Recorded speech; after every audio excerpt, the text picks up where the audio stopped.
এই রাস্তাটার অবস্থা খুব খারাপ।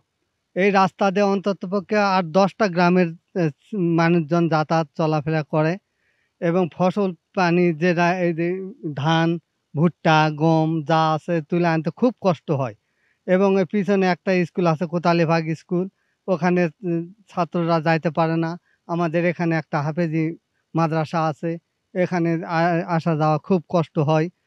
এই পাশে একটা গড়িয়া বাজার আছে। বাজারে চলাফেরা করার জন্য যে লোকজন যায়, এই রাস্তা অবস্থা দেখে মানুষজন বন্ধই করে দিছে যাওয়া আসা। রাস্তা হচ্ছে যে এখান থেকে কোরিয়া বাজার প্রায় ৩ কিলোমিটার। মানুষ যাতায়াতের অনেক কষ্টকর হয় এবং এখানে ফসল ফলাদি তুলানোর জন্য অনেক গাড়ি বহন করতে হয়, কিন্তু কেউ আসতে চায় না এবং অনেক ব্যয়বহুল হয় ভাড়ার দিক থেকে এবং বাচ্চারা এখান থেকে শিক্ষার্থী যারা আছে তারা স্কুল কলেজে যাওয়ার জন্য অনেক কষ্টকর এবং অনেকেই নিয়মিত যেতে চায় না, আসতে চায় না, এরকম একটা অবস্থা। আমাদের রাস্তা ভাঙে যায়, আমরা জমির ফসল নিয়ে যাওয়া খুব কষ্টকর হচ্ছে। আমাদের রাস্তাটা তাড়াতাড়ি আনা করে দেন। প্রায় ৩-৪ কিলোমিটারের একটা রাস্তাটার একদম বেহাল দশা হওয়ার কারণ হচ্ছে এই রাস্তা দিয়ে মানে অবৈধ হচ্ছে বালু সচরাচর মেসি দিয়ে নিয়ে যাওয়া আসা করে। এইটা একটা সমস্যার কারণে রাস্তাটা ভেঙে গেছে। আর এই রাস্তাটা যাওয়ার কারণে হচ্ছে এই গ্রামে ২টা গ্রাম আছে, বাগুয়ান গ্রাম, আপনার ঠেঙ্গাপাড়া, বালুপাড়া। এই গ্রামের হচ্ছে স্টুডেন্ট আছে, স্টুডেন্টরা এই রাস্তা দিয়ে কোতালিবাগে যায়। কোতালিবাগ স্কুলে হচ্ছে যাওয়ার কোনো ইয়ে নাই, মানে অবস্থা খুবই খারাপ, ছাত্ররা যাইতে পারে না।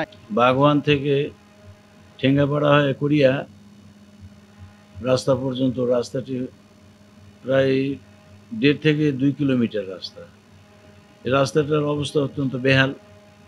রাস্তাতে মানুষ চলাচল করতে পারে না, যেটা আমরা উপজেলার থেকে এলজিডিকে দেওয়া ছিল রিপেয়ারিং করার জন্য, কিন্তু ওনারা এবছর এই রাস্তাটি রিপেয়ারিংয়ের দেয়নি, যার ফলে এই রাস্তাটা অচল অবস্থায় আছে। এটা অচল অবস্থা নিরসনের জন্য ঊর্ধ্বতন কর্তৃপক্ষের দৃষ্টি আকর্ষণ করতেছি। ওনারা যদি এটাতে সরকারি বরাদ্দ দেয় তাহলে এটা রাস্তাটি রিপেয়ারিং করে ভালো হতে পারে এবং দুর্ভোগটা কমবে। রাস্তাটির বর্তমান অবস্থাও আমি দেখেছি। এই রাস্তাটি আমাদের এলজিডির অধীনে বৃহত্তর পাবনা বগুড়া উন্নয়ন প্রকল্পের ডিপিপিভুক্ত আছে মেরামতের জন্য। আমরা অচিরেই এই মেরামতের জন্য এস্টিমেট সদর দপ্তরে প্রেরণ করব।